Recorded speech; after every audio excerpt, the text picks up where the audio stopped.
मुर्दा के ब्याह। एक गांव में श्यामा नाम की लड़की थी। श्यामा के जन्म लेते ही उसके पिता की मृत्यु हो गई। उसकी माँ ने ही उसे पिता का भी प्यार दिया। जब वह बड़ी हुई तो उसकी माँ को उसकी शादी की चिंता हुई। उसकी माँ ने एक ज्योतिषी को घर बुलाया। श्यामा की जन्म कुंडली दिखाकर श्यामा से ज्योतिषी बोला, आज के बाद जो तीसरी एकादशी आएगी उस दिन तुम्हारी माँ की मृत्यु का योग है। उसके 2 महीने के बाद तुम्हें एक मुर्दा आदमी मिलेगा जिससे तुम्हारी शादी होगी। समय गुजरता गया। तीसरा एकादशी के दिन श्यामा की माँ मर गई। श्यामा की माँ की मृत्यु के 2 माह के बाद जब श्यामा कहीं जा रही थी उसे एक मुर्दा आदमी सड़क पर पड़ा हुआ मिला। श्यामा को ज्योतिषी की कही बात याद आ गई।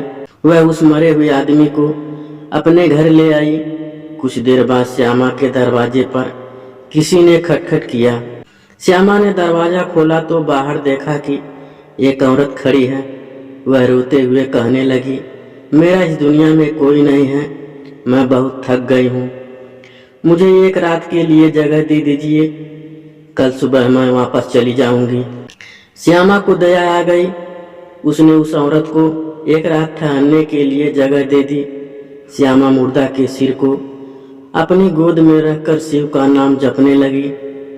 शिव शिव की ध्वनि शिव और पार्वती के कानों में पहुंची। इस ध्वनि को सुनकर पार्वती ने शिव से कहा, स्वामी आप तो भक्त वत्सल हैं, श्यामा के जीवन का कष्ट क्यों नहीं हर लेते हो। देवी चलो श्यामा के घर चलते हैं। शिव ने कहा। शिव और पार्वती ने जोगी और जोगनी का वेश धारण किया।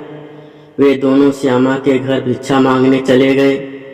शिव पार्वती की आवाज को सुनकर श्यामा ने उसके घर में रुकी हुई औरत से कहा, बहन तुम थोड़ी देर तक इन्हें इस मुर्दा शरीर को अपनी गोद के बल लिटाओ, मैं तब तक कुछ चावल निकाल कर बाहर भिक्षा देने जाती हूँ।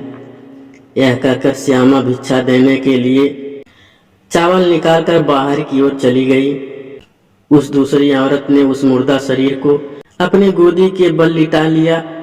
जैसे ही श्यामा ने चावल शिव और पार्वती के भिक्षा पात्र में डाले, शिव पार्वती के आशीर्वाद से उस मुर्दा शरीर में जान आ गई।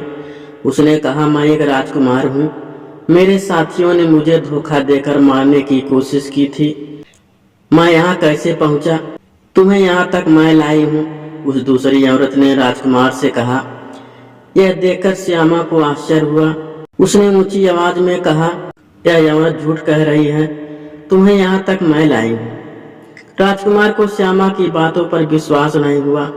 उसने उस औरत को ही सच्चा समझकर वह उसे अपने दरबार में लाया। उन दोनों की धूमधाम से शादी हो गई। एक रात राजकुमार को सपना हुआ। सपने में उसने शिव और पार्वती को देखा। उन्होंने राजकुमार से कहा, वह तुम जिसे पत्नी मान बैठे हो वह धोखेबाज औरत है, तुम्हें सड़क से अपने घर वह नहीं लाई, तुम्हें श्यामा नाम की लड़की अपने घर लाई थी। सुबह उठते ही राजकुमार ने उस औरत को अपना देखा। सपना सुनाया सुनकर उसके होश उड़ गए।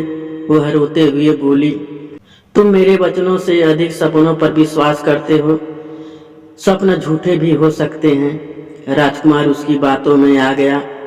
उसने सोचा, मेरी पत्नी ठीक कहती है, सपनों से अधिक मुझे अपनी पत्नी पर विश्वास करना चाहिए। दूसरी रात को भी राजकुमार को वही सपना हुआ। उसने सपने में शिव और पार्वती से कहा, मेरी पत्नी कहती है कि सपने तो झूठे भी हो सकते हैं, कल हम जोगी और जोगनी के भेष में रात दरबार में आएंगे, तब तो तुम्हें हमारी बात पर विश्वास हो जाएगा। शिव पार्वती ने राजकुमार से कहा।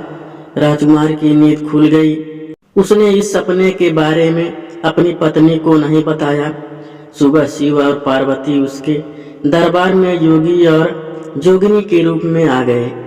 जैसे ही राजकुमार की पत्नी ने उन्हें देखा तो वह अंदर छिप गई। राजकुमार को उसकी वास्तविकता का पता चल गई। दूसरे दिन राजकुमार श्यामा को ढूंढकर अपने दरबार में लाया।